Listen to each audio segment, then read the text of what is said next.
All right, back in the garage after a long day working in the office. So 12 hours there and getting started here. I only say that because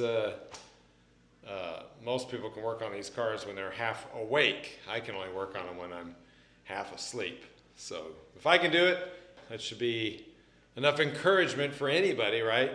So anyway, we're going to dig into this Bonneville more. I'm going to cut out some of the video just to get it done. But yeah, so this car right here, if you haven't seen the inside, I really want to start driving this thing, obviously. If you look at that, who doesn't want to drive such a neat car compared to what we got today? There's my fuel line. So that's next on the list to put in. Original interior, no question about that. So anyway, what we're going to do today is a lot of the underbody stuff. It's hard to film and it's kind of boring anyway. But the first thing, well, yeah, we're going to be putting in brake lines. I just got it jacked up a little bit higher. So I'm going to do the rear ones. I'm going to do the hoses. The front, I got the front line in place now. And then work on this rear suspension here. So we got that stuff. Get the springs, the new springs I've got, and all the new brake parts. Make this thing work like new. But real quick, I wanted to focus on these X frames, the proper jacking points and all of that. So the first thing to know is, in general, unless you have a big board to divide the jacking area up so it doesn't crush stuff. So these cars weren't designed to jack up on the rocker panels here. There's really not a lot of, you could, but I wouldn't. There's nothing really as far as reinforcement goes. But the true jacking point is behind me by the rear bumper, which is easy to do, and that's what I've been doing. And then for jack stands, or if you got a jack that'll get in here far enough, let me tilt this camera back. By the way, I'm getting a new camera that won't have all this shakiness for sure. But see the X frame there, where these jack stands go? That's where they belong, in the center of the car.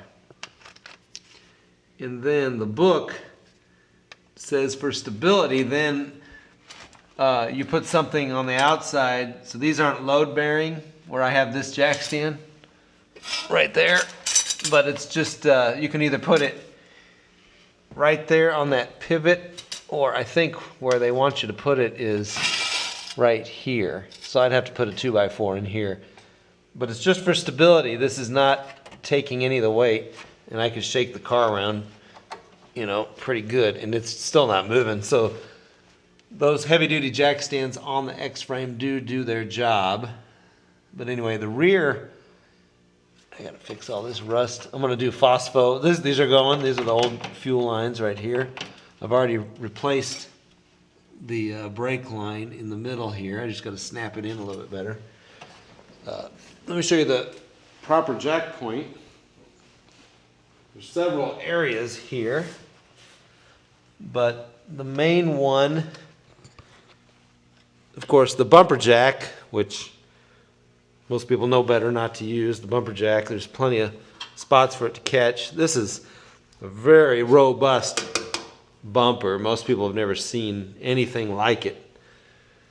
But I jack up right here on this structure, and it's quite sturdy, and it was meant to lift the car right there. Anywhere from here in the center on the ends, that lifts the whole frame up.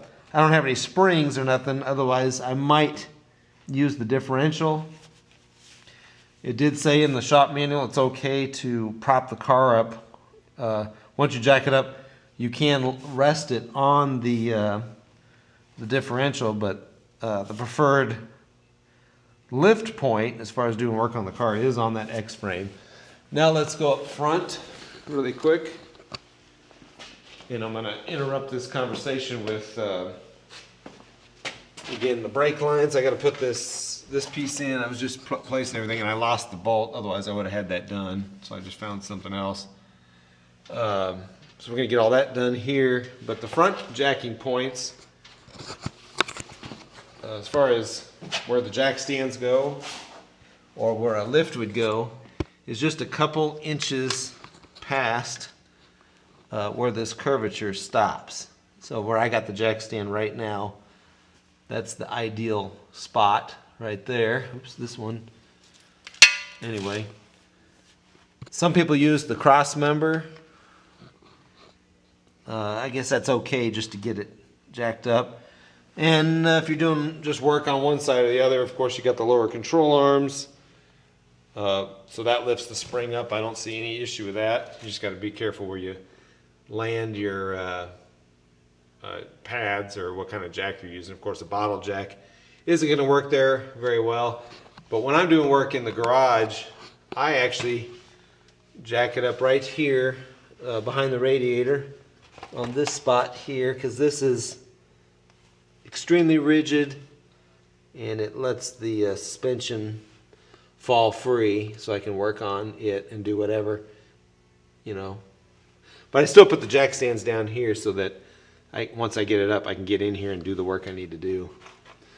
So I'm going to cut the video off in a second and start putting in these brake lines. It's boring, nobody wants to see that.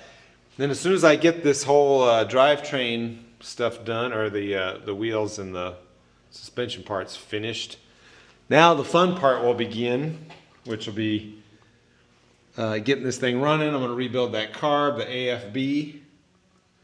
I think someone did it, but they did it wrong. Of course, I've got the vacuum booster in pieces, so we'll do that.